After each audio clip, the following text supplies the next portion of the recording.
most famous physical therapist on the internet.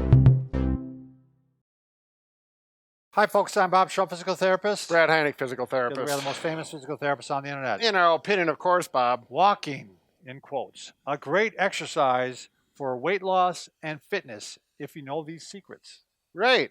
Bob, it's springtime right now, and it's been a tough winter. Oh, it's an awful winter. And people are thinking about getting out and walking. And, you know, this is particularly going to be helpful for someone who hasn't walked as an exercise and wants to get into it, or someone who has and you want to pick up a few new ideas. We're going to give you a few hints. By the way, if you're new to our channel, please take a second to subscribe to us.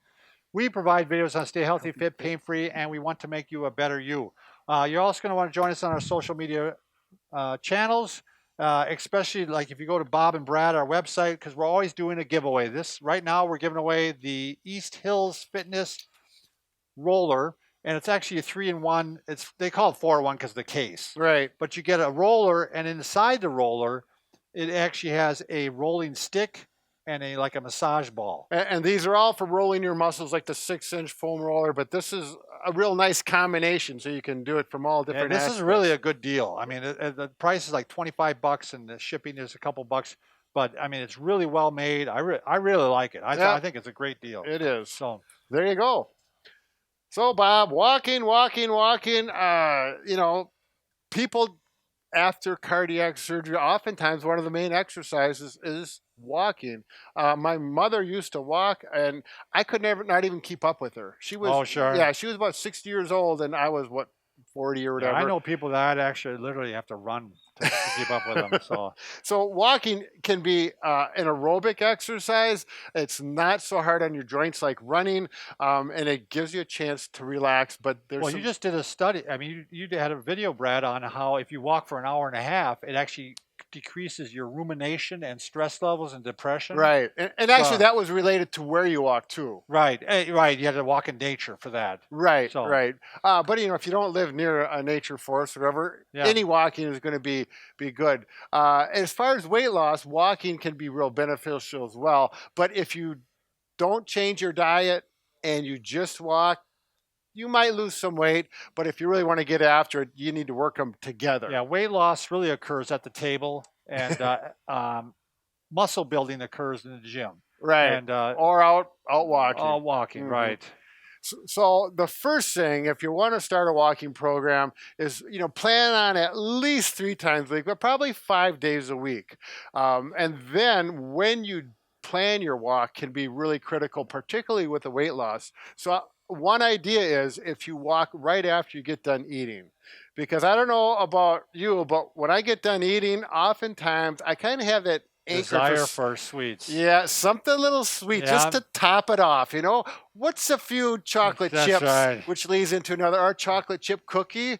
1, 2, 3, 4, maybe. Once it starts spiraling, it goes. Oh my gosh, yeah. Then you sit down and watch TV, and you feel kind of like, oh. Yeah, what did I do that for? So after you get done eating, put the dishes away, head right outside, and get your walk in. Well, I'm going to make a suggestion, Brad. If you haven't ever walked before and you're just starting this, some of the best ways to start something is to really start small. Right. And say, I'm going to walk. Seriously, Brad, I'm going to walk for 1 minute today. Okay. And if you get out there and you go a little more than a minute, but I'm going to walk for at least 1 minute. Right. And do that 5 days a week. Maybe do it 3 days a week the first time. Sure. But start getting you into that habit, and then eventually you can say, maybe I'm going to go up to 5 minutes now. Right. But keep it at a manageable level that you won't go, oh, I'm going to make it an hour today. Right. You go out, you do the long walk, you end up with sore feet. You got a hip problem because you've overdone too much too soon. So that's a really good point.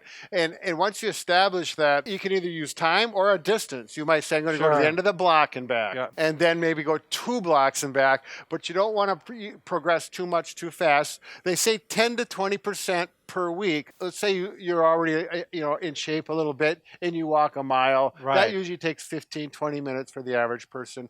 The next week you'll go maybe 1.25 miles, not more than that.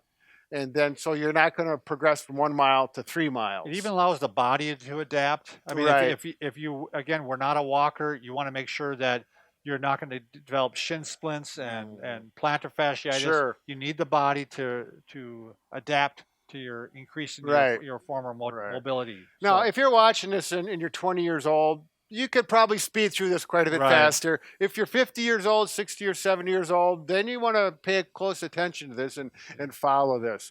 As far as how fast you're going to walk, you're going to start out at a comfortable pace. Don't worry about setting records or trying to get to the end of the block and back and timing it. Just do it. to me, again, it's always about establishing a habit here. Sure. So that, don't worry about the quality, like you said, Brad, or the speed. But you want to probably, I personally think you should do it the same time every day. Sure. So that way it starts to become a habit. Yep. It's like brushing your teeth or combing your hair. Mhm. If you change it up all the time, you're sometimes going to do it, sometimes you're not going to do it. And you have to kind of know yourself. 'Cause Right. some people are morning people, and some people, by the time they get home at night, they're too tired. Right. So they may not do it then. Right.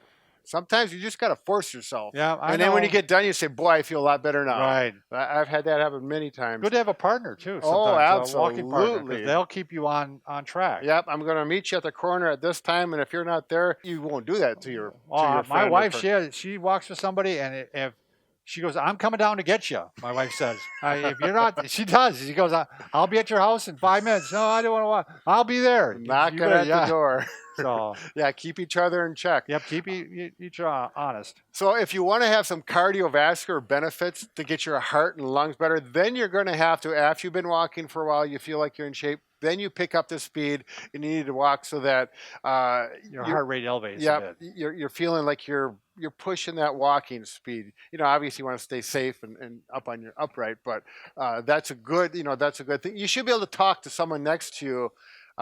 Comfortably without losing your breath. I mean, Right. yeah. If you cannot do that, then you might be pushing it too much.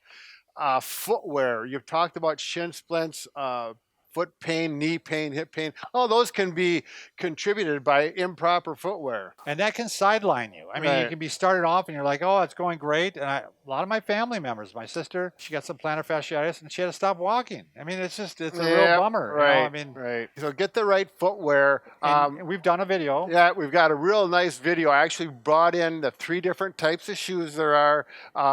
Whether it's a cushion shoe for a pronator, if you're flat-footed, and how that relates to what kind of shoes you're going to buy at the store. Because sometimes salespeople are not aware of this. Right. So it's a good educational thing. It's if you Google Bob and Brad, how to choose proper running and walking shoes. We've got a nice video. We've got the shoes, and we go through it step by step, and it'll get you well introduced into what kind of shoes you may need to buy. Very important. Yep. And even for if you have like knee pain, a lot Mhm. of times a little more of a cushion shoe is going to take some of the stress off of that. So- Right, exactly. Now, if you've been walking for you started this program, it's a month or 2 into it, maybe you're up to 3 miles and you just don't have time to walk any farther and you don't want to, but you want to increase the intensity somehow, then you can, if you want to be more aggressive, you can get some hand dumbbells like Sure. this. I would start out with probably 1 pound Yeah, or a you'd be half a surprised pound. how it enhances it multiplies. Yep, you're going to get the the effects. shoulders, the upper body is all going to get a good workout. After about a half mile